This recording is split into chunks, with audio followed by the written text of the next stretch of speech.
Magandang araw po sa ating lahat mga boss. Ngayon po ay nagpipintura po kami ng greetings. Itong bakal po para po sa kanal. Ito po ay simple at basic na trabaho mga boss. Kaya lang po, ang point po natin dito mga boss ay para lang po may pakita po natin ang mga procedure kung paano po magpintura ng bakal. So let's go. Ang pinakauna po na gagawin po natin dito, basta ganitong bakal mga boss, normal po na tanggalin po natin yung mga kalawang kung sakali meron po mga kalawang.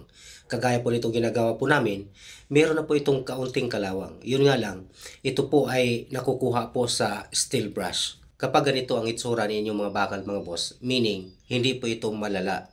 So pwede po itong steel brush at matatanggal na po ito kapag natapos po nating steel brush, punasan po ng thinner. Basta po hindi po malala ang inyong bakal mga boss ng kalawang. Ibig sabihin, pwede po ninyong gamitan pa ng steel brush o kaya lilihain po ito. Saka po ito punasan ng lacquer thinner. Pero kapag ang inyong mga bakal mga boss medyo nag-angata na po yung kalawang, yun po ay titik-tikin po muna yun sa kapahiran ng rust converter. At pagkatapos po matuyo yung ating rust converter mga boss, malalaman mo yan na pwede na po siyang pinturahan kapag magbago na po yung kulay ng inyong bakal. Pag nangingitim na po yan, pwede na po yan. Kaya lang, bago po natin i-apply yung ating primer, kailangan po muna nating hugasan ito para matanggal yung mga white crystals o yung mga pamumuti po na nakikita natin kapag nagpunas po tayo ng rust converter. So tinatanggal po yan dahil magiging alikabok po yan sa ilalim ng pintura kapag hindi po natin tinatanggal.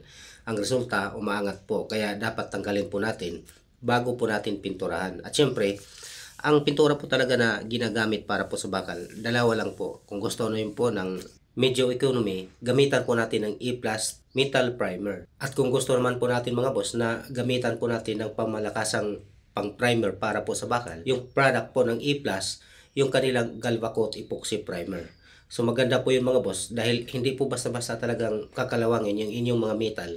Basta po iyan po ang gamitin po ninyo bago po niyo i-top coat ito. Kailangan lang po mga boss na ipahid po ninyo ng isa o dalawang patong ng inyong primer para sigurado po talaga saka po niyo i-top coat. At sa mga nagtatanong po mga boss kung dapat ba itong i-reduce kapag magpintura po tayo ng epoxy primer o metal primer. Kapag metal primer mga boss, ang ginagamit lang po dyan, pin thinner lang po.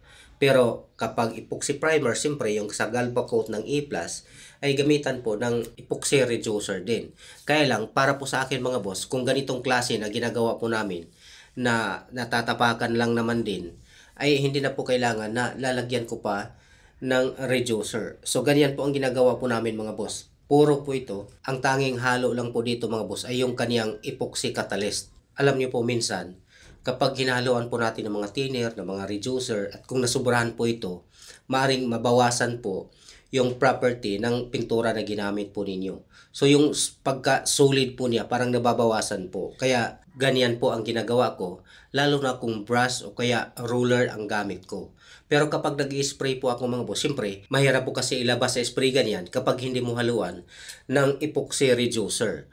So kailangan lagyan din po natin. Kaya lang, ang sinasabi ko, hindi po sobra mga boss. Kailangan lang po, maglalaro lang po ng 15 to 20% na reducer base po sa dami ng inyong pintura. At papatuyin po natin ang gusto bago po natin i-top coat. Ngayon, sa pag-top coat naman mga boss, ano ba ang dapat nating gamiting ipintura? Ang gamit po namin dito mga boss ay E+ Marine Enamel. Bakit yun po ang ginamit po namin? Ang dahilan po ay ang epoxy type kasi na pintura mga boss, kapag nabibilad po ito sa araw, kagaya po ng epoxy enamel, ay mabilis po siyang mag-fade. Madali lang po, kahit anong brand po ng pintura mga boss, basta epoxy type, kagaya po ng epoxy enamel, kung ipintura mo yan sa labas, talagang mabilis po siyang magbago ang kulay compared to quick dry enamel o kaya marine enamel. Ngayon po mga boss, para makita po ninyo na talagang totoo yung sinasabi ko, itry po ninyo magpintura sa labas gamit ang epoxy enamel, lalo na kapag puti. At mag-try rin po kayo ng puti na quick dry enamel.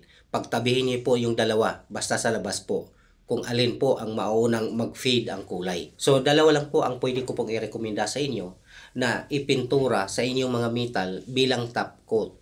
Una, quick dry enamel. Pangalawa, yung mga marine enamel. Yan po ay ginagarantiya ko po sa inyo mga boss. Basta brush at ruler po inyong gamitin. At yung mga pintura na yon na binanggit ko, ang gamitin po ninyo bilang top coat, talagang magtagal po siya. Lalo na kung malapit po kayo sa dagat. So mas recommended ko po talaga mga boss, basta malapit po kayo sa dagat, gamitan po niyo ng A+ marine enamel. So yan lang po muna mga boss ang tips ko po sa inyo kung paano po magpintura ng bakal at kung ano po ang gagamitin na top coat. Para po sa mga hindi pa po nakapag-subscribe sa ating channel, mag-subscribe na po kayo mga boss at huwag po niyong kalimutang i-like at i-share ang video na ito. Maraming salamat po.